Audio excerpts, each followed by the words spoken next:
Hello, and welcome to another behavior break brought to you by the Arkansas Behavior Support Specialists.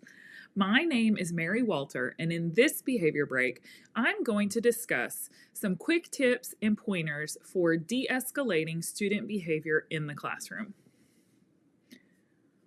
One of the most frequently asked questions that I get as a behavior specialist is how to work with students who escalate quickly or students who seem to explode. This behavior break will cover the escalation cycle and will also provide some quick research-based strategies that can be implemented pretty easily in the classroom. Let's get started. One of my favorite resources as an educator is pbis.org, which provides a plethora of amazing information for anyone in education. This particular chart is taken from their resource titled PBIS Strategies for De-Escalating Students in the Classroom, and it can be found on their website. This particular model of the escalation cycle has 4 different phases, and you will see different escalation cycle models that have more than 4, but what I like about this one is that it breaks it down and it's very simple. So these 4 phases are prevention, escalation, crisis, and then it ends with recovery and restoration. Let's get started with the prevention phase. Prevention happens on the front end of behavior, and it really focuses on 2 different things. First is teaching appropriate skills in the classroom, and that includes teaching self-regulation skills, teaching routines and procedures both class-wide and individually, and teaching those social-emotional skills that are so important for interacting with peers. Additionally, the prevention phase helps practice the skills that we are taught both class-wide and individually. This phase is not only about students being taught and practicing their skills. It's equally as important for students as it is for us as educators to learn and practice our own self-regulation, which will be pivotal if we are working to de-escalate students. Some easy research-based techniques that can be used throughout the prevention phase are relationship building with students, and this should be done all year long and not just at the beginning of the school year. Additionally, using the incredible 5-point scale, and this can be used for adults and for students to recognize where they are and how they're feeling in regards to really calm or very escalated. Another helpful thing is using the zones of regulation, and the zones of regulation helps to identify emotions and what those mean by putting them into different color categories. So it's really relatable for students. Another helpful thing in the prevention phase is the use of a calm down corner. So having and using this corner to allow students to regulate their emotions when they might need a break is going to be very helpful. And then lastly, having some sort of check-in system with students to know how they're feeling throughout the day. So that might be an individual conversation, it might be a whole group check-in, it might be a chart that they use, whatever that might look like for your classroom, but really getting to know where your students are on a regular basis. So after we move out of the prevention phase, then we move into the escalation phase. And while we would love to live forever in prevention, that's just not realistic. Escalation consists of 2 different types of behavior. So it's really broken down into agitation and acceleration. Let's talk about agitation first. Agitation is typically those more mild behaviors, and they might look like things such as talking out of turn, maybe talking over others in a group discussion, wandering around the classroom, or maybe exhibiting some mild task refusal. So we know that this is maybe not the typical behavior for a student, but we're not all the way escalated. So we're just kind of noticing those agitated type things. If a student is exhibiting these types of agitated behaviors, some really simple techniques that can be used are things such as redirection to appropriate or expected behaviors, reminders of reinforcement that you use in the classroom. So maybe it's an individual reinforcement system, or perhaps it's a class-wide reinforcement system. Also, reminders about behavior consequences, classroom rules, and classroom expectations. Another thing that will be helpful is providing choices for students of when or how or where or what to do. So just really letting them have some sort of autonomy that you as the educator are okay with while they're in the classroom. So it allows them to have some sort of choice for what their environment looks like.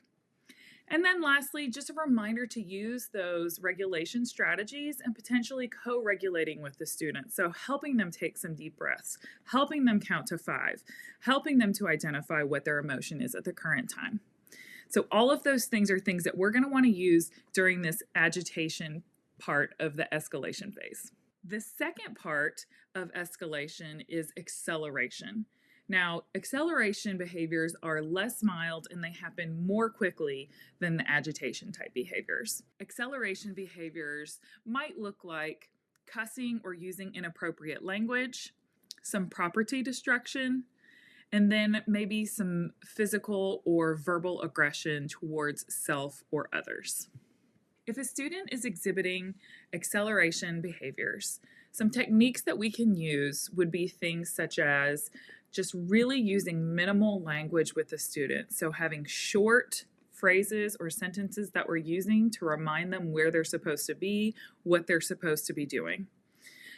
Providing some space, and that might be physical space, but it also might be some mental space. So maybe backing off of what that assignment is, but also providing them physical space, so that way you are making sure that you're out of harm's way as well as other students are out of harm's way, but we still want to make sure that we're monitoring that behavior.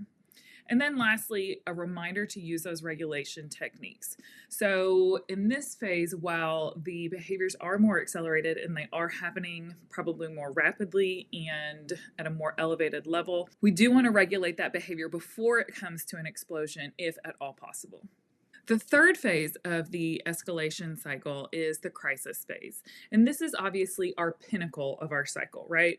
So at this phase of the cycle, you're going to see the behavior come to its peak, and this might include some severe physical aggression, severe verbal outbursts or aggression, and then the student may present a significant safety concern to themselves or to others. At this point in the cycle, it's going to be really important to monitor the student and maintain safety for them, for the other students, and for yourself. While I know this can really feel counterintuitive, the most important thing that educators can do during a crisis is to stay as calm as possible. So the majority of handling crisis behaviors should actually all be planned before the behavior ever occurs. During a crisis, it's going to be important to not only remain calm and maintain the safety for both the student and the remainder of the class, as well as yourself, but also to rely on the school and classroom crisis procedures. Additionally, there should be some sort of plan of communication with administration, with safety officers, or other personnel that should be involved. It's really going to be important to have a minimum amount of adults involved, as you do want to try to maintain the integrity of the student and of yourself during this crisis situation. Lastly, you'll provide minimal demands, use very few words, and you're going to continue to provide space as allowed. The final part of the escalation cycle occurs after the crisis has already happened, and this entails both recovery and restoration. Let's start with recovery. Recovery happens first, and it begins immediately after the behavior is complete. It's a phase that happens for the student who has escalated, for the teacher or the staff involved, as well as the remainder of the students in the classroom. And this typically looks like regulation of emotions, calming down and remaining calm, and then potentially putting that classroom back together. Recovery can last anywhere from a few minutes to the remainder of the school day, depending on the student, the severity of the behavior, the length of the crisis, and just how everything occurred. While the main focus is on recovery, it's going to be very important to welcome that student back to the classroom when they and you are ready. This might look like a private conversation with the student in the hallway, or it could be in front of the class, whichever is the best for your student. Next, you're going to allow your student to regain access to participation in typical classroom activities, such as independent classwork or allowing them a choice of what to do as they come back. Finally, it will be important to maintain focus on the present and not have conversations or make comments about the escalation at this point, as the student is still working to regulate their emotions. And to be honest, you're probably working to regulate your emotions. It's not necessary to discuss the behavior that occurred. After the recovery phase, then you're going to move into that final phase of restoration. Restoration will be paramount for both you and for the student, as well as the other students that were involved.